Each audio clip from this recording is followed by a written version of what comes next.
अहम खबर, London high court में आदिल राजा की झूठी कहानियों का भांडा फूट गया है। अरशद शरीफ कत्ल केस में आईएसआई पर इल्जाम बेबुनियाद करार दे दिया गया, जबकि बेबुनियाद करार दिया गया है। इस इल्ज़ाम को अदालत ने नाकाबिले एतबार और खुफिया एजेंडे पर सवालात उठा दिए। रिमार्क्स दिए जिन इल्ज़ामात का हकीकत से ताल्लुक ना हो वो आज़ादी इजहार राय नहीं बदनीयती पर मबनी होती हैं। मज़ीद क्या तफसीलात हैं, नुमाइंदा खुसूसी सलमान अवान से जानते हैं। जी सलमान।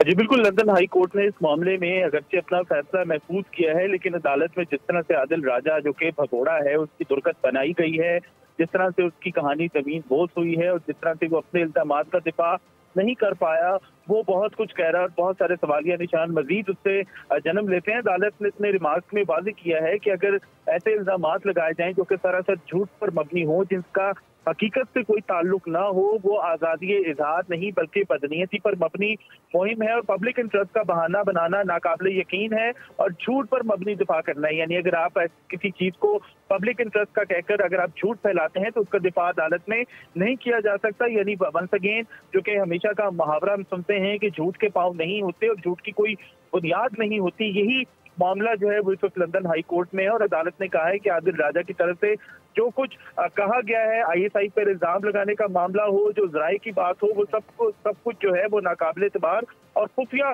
एजेंडे पर मबनी लगता है और इसका अदालत के सामने दिफा नहीं किया जा सकता। और अदालत में जैसे ही जज की जानिब से ये रिमार्क सामने आए, आदिल राजा खुद ज़मीबोस हो गए, खुद पीछे हट गए और जो अदालत की जानिब से आदिल राजा के दावे को बेबुनियाद करार देते हुए उसको सख्त तनकीद का भी निशाना बनाया गया है। और गवाहों ने खुद अदालत में तस्लीम किया है कि अरशद नसीर ने अदालती कंट्रोल या इंतखाबी धांधली नहीं की। जिन इल्जामात के हकीकत, जैसे कि मैं कह चुका हूँ कि अदालत का कहना है कि जिन इल्जामात का हकीकत से ताल्लुक ना हो वो बदनीयती पर मबनी होते हैं और उनको आज़ादी इजहार नहीं कहा जा सकता। इसी तरह अदालत में ये बात भी सामने आई कि सैयद अकबर ने तस्लीम किया कि आदिल राजा के साथ उन्होंने अपनी यूट्यूब की आमदनी जो है वो शेयर की थी और बदनीयती का मुआशी पहलू भी एक तरह से बेनकाब हुआ है। यानी कि ये सब कुछ जो है एक दूसरे के साथ शेयरिंग की जा रही थी, आमदनी शेयर की जा रही थी, पैसे शेयर किए जा रहे थे और झूठ फैलाकर यूट्यूब से ज्यादा आमदनी हासिल करने की कोशिश की जा रही थी। इसी तरह शहजाद अकबर, सहाफी जो है शाहीन सहबाई जो है, उसके साथ साथ इन तीनों ने जो सोशल मीडिया पर आदिल राजा के साथ एक मिली भगत का एतराफ भी किया और जज ने इंतहाई सख्त तबसरा किया है कि ऐसे इल्जामात जिनका कोई सर पैर ना हो, जिनका कोई जवाब ना हो, वो सहाफत नहीं, वो आज़ादी इज़हार नहीं, महज अफवाह साजी है। और अफवाह साजी को आप सब जानते हैं, ना तो खबर करार दिया जा सकता है ना ही सच करार दिया जा सकता है। इस तरह राशिद नसीर पर संगीन इल्जामात के सबूत जो है वो भी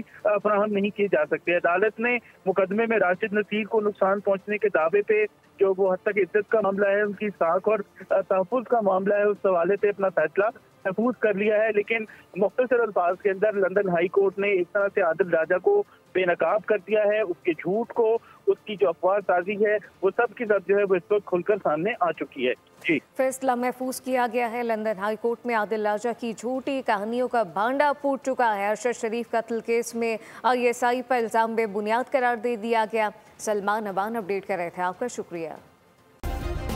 सब्सक्राइब करें और बेल दबाएं ताकि कोई खबर रह न जाए।